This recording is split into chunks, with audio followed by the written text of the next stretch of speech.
नामक गांव में प्रेम विवाह मानो एक अभिशाप था, क्योंकि जो भी जोड़ा इस गांव में प्रेम विवाह करता तो पूरा गांव उस को दंडित करने के बाद उनका बहिष्कार कर देता और इस तरह अपने गांव से निकाले जाने के बाद उस गांव से जुड़े 7 गांव में भी उनको आश्रय नहीं लेने देते थे। वहीं दूसरी और एक और समस्या ये थी कि यहाँ से कुछ दूरी पर एक बहुत पुराना रेलवे स्टेशन था, जहाँ हर समय लोगों का आना जाना ही लगा रहता था। लेकिन जैसे ही अमावस्या का दिन आता, उस रात गांव का कोई भी व्यक्ति उस रेलवे स्टेशन के इर्द गिर्द भी नहीं भटकता था, मानो वो कोई शमशान हो। उस स्टेशन पर एक भूतिया बारातियों की टोली का साया था, जो हर अमावस्या के दिन नई नवीली दुल्हन का शिकार करने के लिए निकलती थी। और आज भी अमावस्या थी, जिस कारण गांव के लोग डरे से सहमे हुए थे। आज अमावस्या की वो काली रात है बेटी। अगर आज की रात तू बच गई तो तेरा विवाह मैं शीघ्र से शीघ्र ही करवा दूंगा। हाँ पिताजी, मुझे आज बहुत डर लग रहा है। पता नहीं क्यों आज ऐसा लग रहा है जैसे मैं आप दोनों से दूर होने वाली हूँ। बेटी शुभ शुभ बोल, ऐसा सोच के जो भी हो बस अच्छा ही हो। आज की रात बस कैसे भी कट जाए। हाँ कैकई, तुम सही कह रही हो। आज कैसे भी हमें अपनी बेटी को उस भूतिया बारात से बचाना ही होगा। तभी नरेश का पूरा परिवार ये बोल रहा था कि तभी गांव का एक सदस्य जोर जोर से ढिंढोरा पीट कर गांव वालों को आगाह करते हुए बता रहा था। सुनो सुनो सुनो गांव वालों, वो भूतिया बारात उस रेलवे स्टेशन से अपनी टोली लेकर निकल चुकी है। सभी अपने अपने घरों में छिप जाओ, कोई भी बाहर न निकले। इस तरह से वो आदमी पूरे गांव में चिल्ला चिल्ला कर इस सूचना को पूरे गांव में फैला देता है। वहीं दूसरी तरफ वो भूतिया बारात गांव की तरफ अग्रसर हो रही थी। चलो मेरे बारातियों, दुल्हन को लेकर आते हैं। वो दुल्हन मेरा इंतजार कर रही होगी। इस तरह वो भूतिया बारात गांव में आ जाती है। नरेश के घर के पास आकर कहती है, नरेश, अरे ओ नरेश, भेज अपनी बेटी को, उसका दूल्हा उसे लेने आया है। कहाँ छुपा रखा है अपनी बेटी को? भेज दे, वरना मैं दरवाजा तोड़कर अंदर आ जाऊंगा। उस भूतिया दूल्हे के बार बार कहने के बावजूद भी नरेश अपने घर का दरवाजा नहीं खोलता, जिसके बाद वो भूतिया दूल्हा दरवाजा तोड़कर नगमा को अपने साथ लेकर चला जाता है और उसके घर वाले रोती हुई बस अपनी बेटी को ऐसे जाती हुई देखते रह जाते हैं। साथ ही गांव का कोई भी व्यक्ति उसकी मदद करने नहीं आता। बचा लो मेरी बेटी को, वो भूतिया दूल्हा उसे अपने साथ ले जा रहा है। बचा लो, बचा लो। इस तरह वो पूरा परिवार रोता रहता है, लेकिन ये कोई पहली बार की बात नहीं थी, क्योंकि जब भी इस गांव में किसी लड़की की शादी होने वाली होती तो वो भूतिया बारातियों की टोली अपनी बारात के साथ आकर दुल्हन को अपने साथ लेकर चली जाती और अगर उनके बीच में कोई भी आता तो वो उसे भी जान से मारकर अपनी भूतिया टोली में शामिल कर लेती। लेकिन यहाँ सवाल ये था कि आखिर ये भूतिया बारात कौन है और क्या है गांव के इस रेलवे स्टेशन का रहस्य, जहां वो उन सभी दुल्हनों को लाया करते थे। इन्हीं रहस्यों को जानने के लिए हमें कहानी में थोड़ा आगे बढ़ना होगा। अगली सुबह देखिए गांव वालों, उन भूतिया बारात का कहर हर अमावस्या को हमारे गांव पर पड़ता है और हमारी बेटियों को वो अपने साथ लेकर चला जाता है। इसका निवारण निकालने के लिए मैं बहुत से ऋषि मुनि, पंडितों और तांत्रिक के पास गया, लेकिन मुझे वहाँ भी इसका कोई हल नहीं मिला। उन्होंने बताया कि ये भूत अकाल मृत्यु से मरी हुई आत्माएं हैं, जिनका निवारण कर पाना बहुत ही मुश्किल होता है।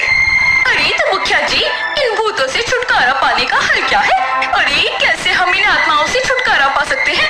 कोई तो हल जरूर होगा ना? हाँ, एक उपाय है।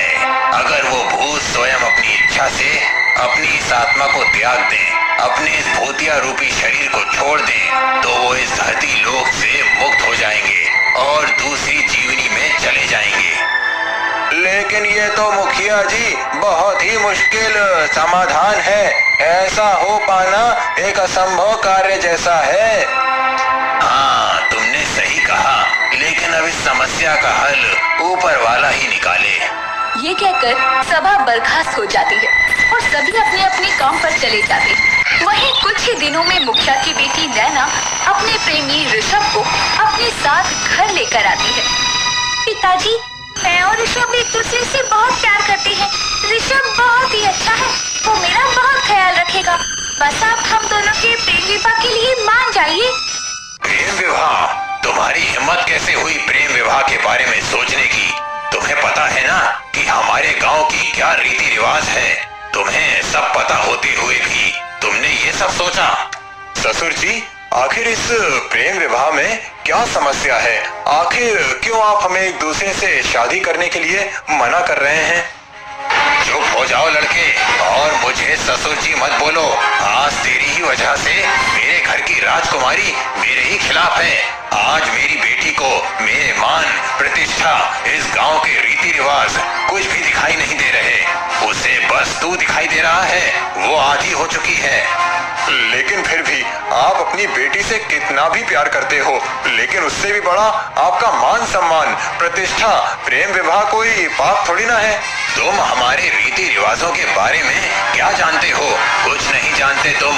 वर्षों से जो हमारे गांव में चल रहा है, आगे भी वही चलता रहेगा, अब चाहे वो मेरी बेटी ही क्यों ना हो। इस तरह मुखिया गांव से अपनी बेटी का बहिष्कार करने और उन्हें दंड देने के लिए एक सभा बुलाता है। मेरा इस गांव का मुखिया होने के नाते मेरा पहला कर्तव्य इस गांव का हित है। इसीलिए मैं अपनी खुद की बेटी का इस गांव से बहिष्कार करता हूं। लेकिन इससे पहले इन दोनों को दंडित किया जाएगा। इन्हें कल सुबह 50-50 कोड़े मारे जाएंगे। इससे पहले इन्हें अलग अलग काल कोठरी में बंद किया जाए। ये मेरा आदेश है। नहीं पिताजी, ऐसा मत कीजिए। नैना अपने पिताजी के आगे बहुत गुहार लगाती है, लेकिन वो उसकी एक नहीं सुनता और दोनों को अलग अलग एक कमरे में बंद कर दिया जाता है। लेकिन वो भूल जाते हैं कि आज वही अमावस्या की काली रात थी। आज फिर वो भूतिया बारात अपनी टोली के साथ दुल्हन लेने के लिए गाँव में आ जाती है, और इस बार वो और किसी को नहीं बल्कि मुखिया की बेटी नैना को लेने आए थे, क्योंकि उसके पिता के दिमाग में अब उनकी शादी का ख्याल आ रहा था। वो भूतिया बारात गांव में आती है और नैना को वो अपने साथ लेकर उस भूतिया रेलवे स्टेशन के अंदर चली जाती है। इसके बाद मुखिया ऋषभ को बुलाता है। बेटा, नैना को वो भूत अपने साथ उठाकर ले गए।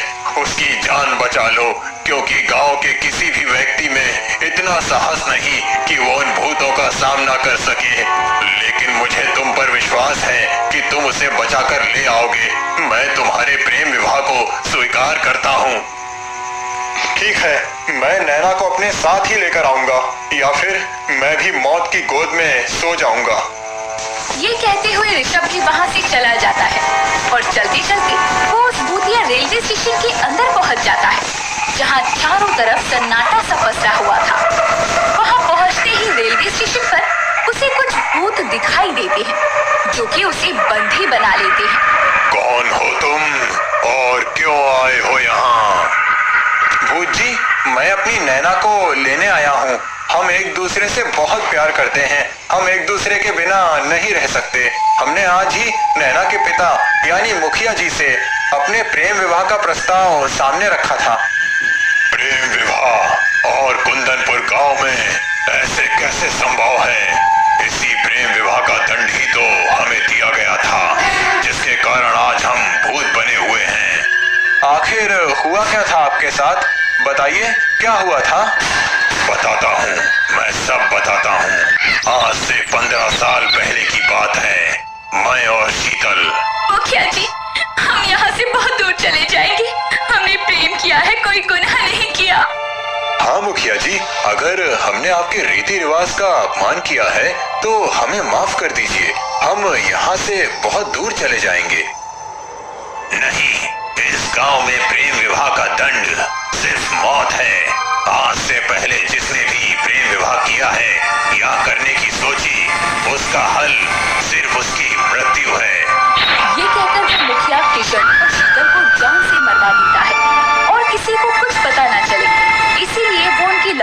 रेलवे स्टेशन की पटरी पर फेंक देता है, जिससे लोगों को यही लगे कि उन दोनों ने डर के मारे आत्महत्या कर दी। ये थी हमारे जीवन की कहानी, और इसीलिए जब भी इस गांव में कोई बिना प्रेम विवाह के शादी करता है तो उसकी दुल्हन को मैं अपने यहाँ ले आता हूँ। लेकिन तुम पहले ऐसे शख्स हो जो तुम मेरे सामने आए और अपनी प्रेमिका की जान की गुहार लगाई। ले जाओ इसे अपने साथ। लेकिन मैं चाहता हूँ कि आप सब अब यहाँ से मुक्त हो जाएं। मुझे अपनी मुक्ति का रास्ता बताइए, मैं वो जरूर करूँगा। ठीक है, मैं यहाँ से हमेशा के लिए चला जाऊंगा और मुखिया को भी माफ कर दूंगा, लेकिन इस गांव में प्रेम विवाह पर से प्रतिबंध हटाना पड़ेगा। उसके बाद ही हम सब मुक्त हो जाएंगे। तो ठीक है, मैं भी आपसे वादा करता हूँ कि इस गांव से प्रेम विवाह पर से प्रतिबंध हटवा दूंगा, और आप भी मेरे से वादा कीजिए कि आप भी यहाँ से चले जाएंगे। ठीक है। इसके बाद ऋषभ नैना को अपने साथ लेकर चला जाता है और गांव में दुल्हनों के उठाए जाने के पीछे का कारण भी बताता है, जिसके बाद मुखिया ना चाहते हुए भी प्रेम विवाह से प्रतिबंध हटा देता है और तब से गांव में कोई भी प्रेम विवाह कर सकता था। इस तरह वो भूतिया बारातियों की टोली भी मुक्त हो जाती है।